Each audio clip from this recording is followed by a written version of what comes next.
Chapter 24 of our textbook covers one of my favorite topics in biology, which is ecology, and which is discussing the nature of ecosystems.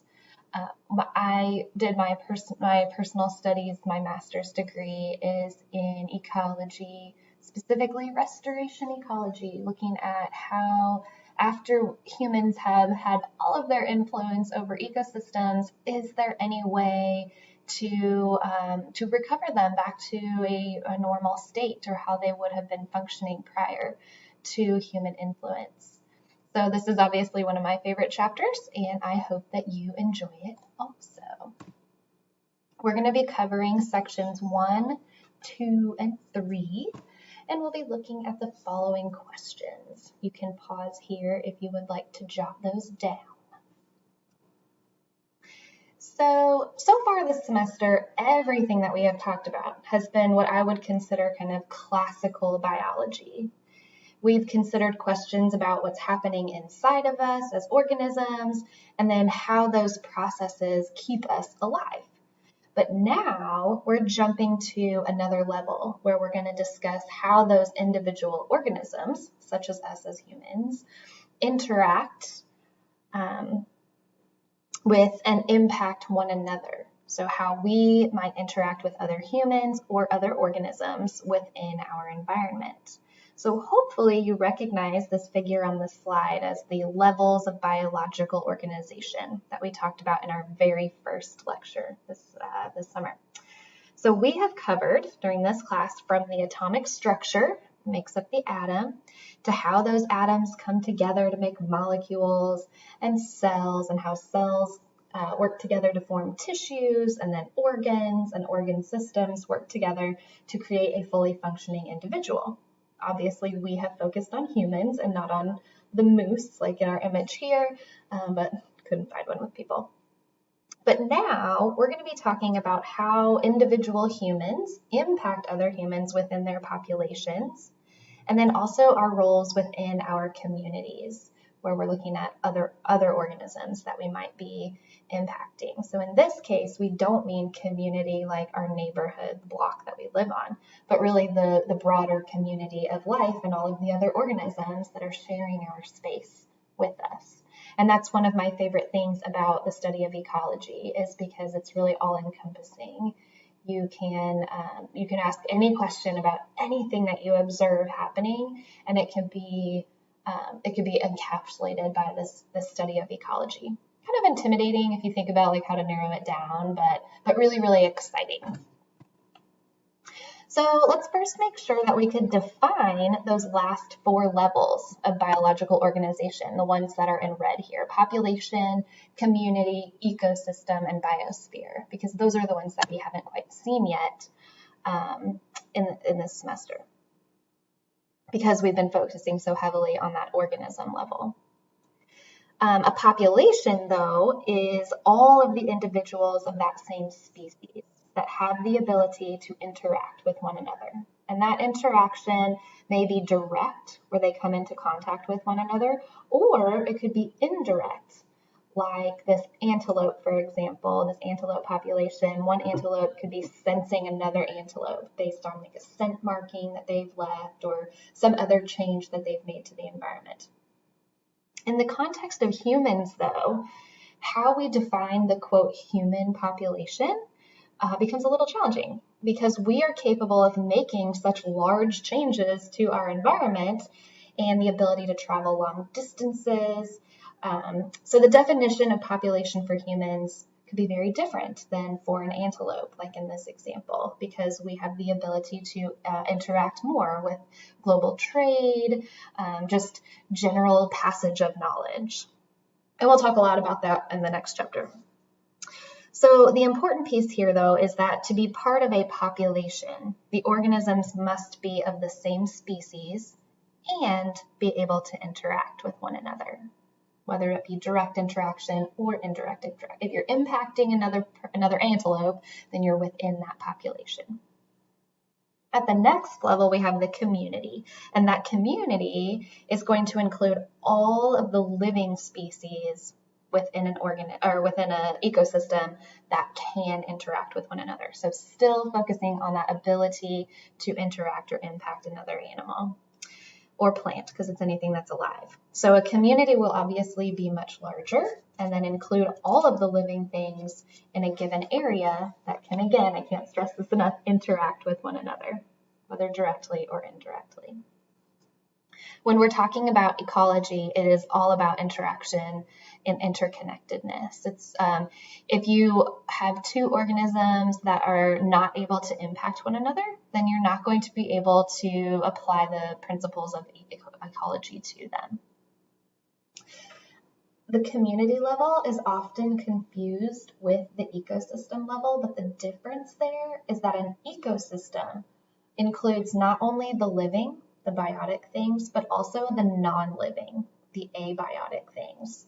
So that would in this image include things like the water and the soil and the rocks. So not just the things that are living, the plants, the animals, the insects, and that kind of thing, but also those abiotic features, because all of those living things are going to be impacted greatly by the presence or absence of those abiotic elements, whether there's water availability to drink, whether there is nutrient availability in the soil.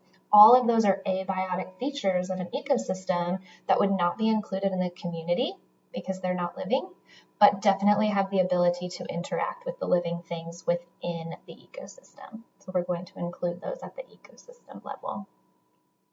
And then finally, that last level, we have the biosphere, and that's anywhere on Earth where life exists. And that is much broader and not limited to the ability to interact.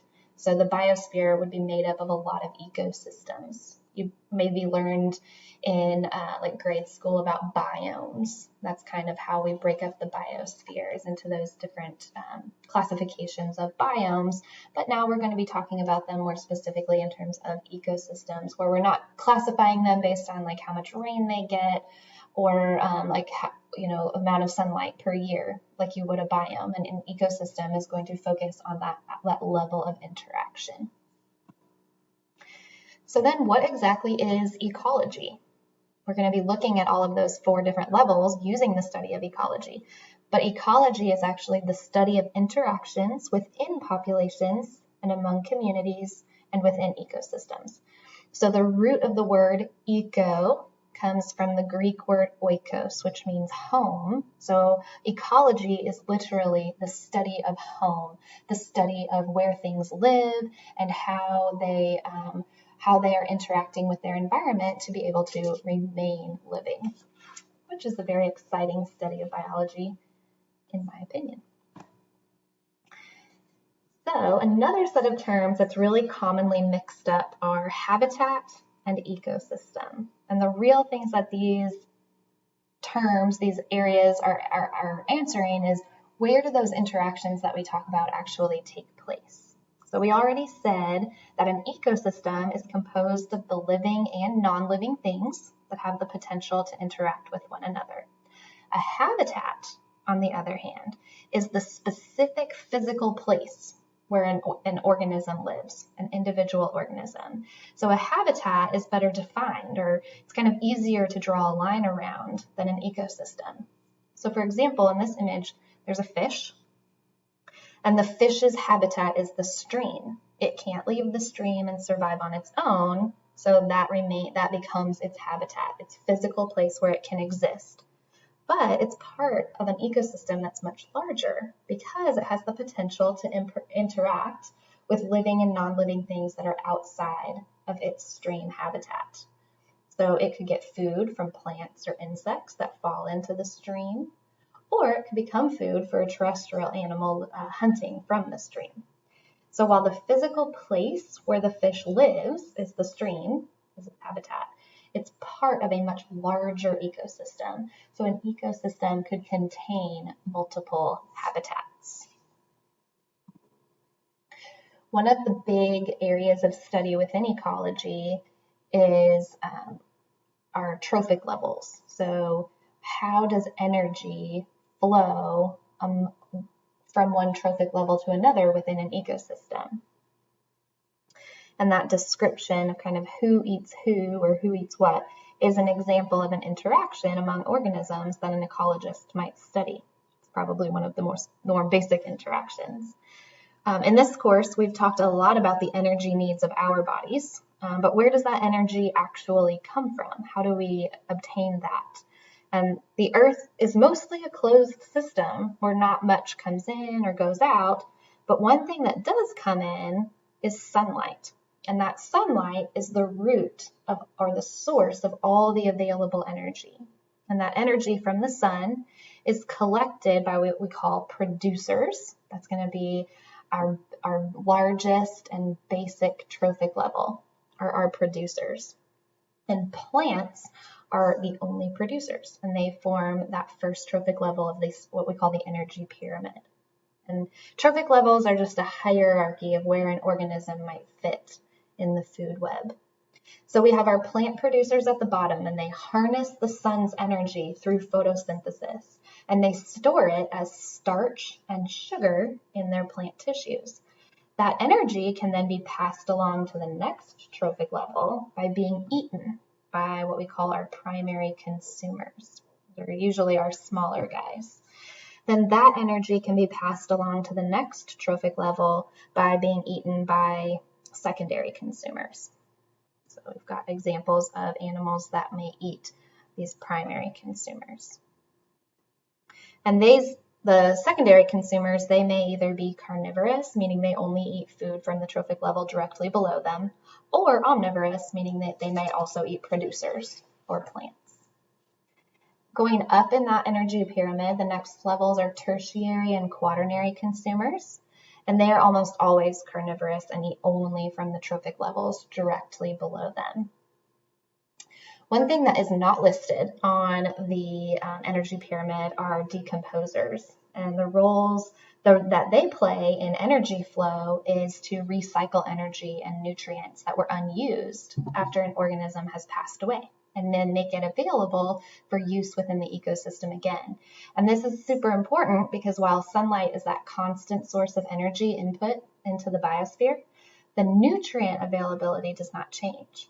The amount of nutrients like carbon and nitrogen that are available stays the same, and they just get moved around. So we'll talk more about nutrient cycling here in just a little bit.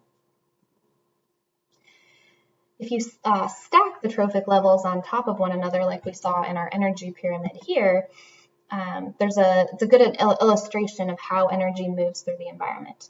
But it kind of looks too much like the old way of viewing a food chain to describe like who eats who in an ecosystem. And ecologists now view these energy flow relationships as more of a web. So here's what we call the food web. And that's developed by placing all of the organisms that live within an ecosystem on your map here, and then drawing arrows between those that could potentially consume one another. The arrow always points from the food to the consumer. So for example, all of the arrows are pointing away from the berries, the bottom, because the plant that produced those berries is a consumer. It gets all of its energy through photosynthesis from the sun. However, the berries are eaten by multiple other organisms, the green fly, the butterfly, the titmouse, and the grasshopper in this case. I always remember it because the arrow is pointing into the mouth that's doing the eating. So the arrow is pointing from the dragonfly to the frog because the dragonfly would go into the frog's mouth. You would probably notice if you look at the web long enough that the higher up in trophic levels you go, the more things that an animal can consume. The buzzard has 4 arrows pointing at its mouth, and this is in part because they're larger and they can physically consume more. But this is also because they needed to acquire the ability to consume a more diverse diet to ensure that they were able to meet their energy needs. And I'm going to pick this up with energy transfer in the next video, and we'll see why it's important for those higher trophic level animals to eat a more diverse diet, because that energy source becomes lost as it moves up the trophic level. Little teaser. See you there.